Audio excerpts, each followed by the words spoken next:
लहानपणी शाळेच्या टिफिनमध्ये हमखास असणारी भाजी म्हणजे पिवळी बटाट्याची भाजी आणि या भाजीसोबत माझी एक खास आठवण आहे। आईने जर टिफिनमध्ये बटाट्याची भाजी दिली ना तर तिच्यासोबत पुरी हे ठरलेलंच असायचं। आणि मग काय दिवसभर फक्त एकच वाटायचं, टिफिनची सुट्टी कधी होणार। पूर्ण लक्ष शाळेच्या घंटेकडेच असायचं आणि घंटा वाजली की मी आणि माझी मैत्रीण मस्त टिफिन फस्त करायचो। चला मग आईची खास बटाट्याची पिवळी भाजी बनवायला सुरुवात करूया। सर्वात आधी बटाटे कुकरमध्ये छान उकळून घ्या, मग त्याची सालं काढून बटाट्याची मस्त तुकडे करा।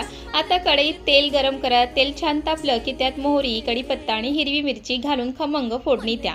मग त्यात हळद आणि मीठ घाला आणि उकळलेले बटाटे टाकून सगळं छान मिक्स करा। त्यानंतर 2 मिनिटांसाठी झाकण ठेवून एक वाफ काढा आणि शेवटी वरून थोडासा लिंबाचा रस आणि कोथिंबीर टाका। झाली आपल्या आईच्या पद्धतीने मस्त पिवळ्या बटाट्याची भाजी तयार। रेसिपी आवडली असेल तर लाईक, कमेंट आणि शेअर नक्की करा आणि तुमची पण या भाजी सोबतची काही खास आठवणी असेल तर कमेंटमध्ये नक्की सांगा।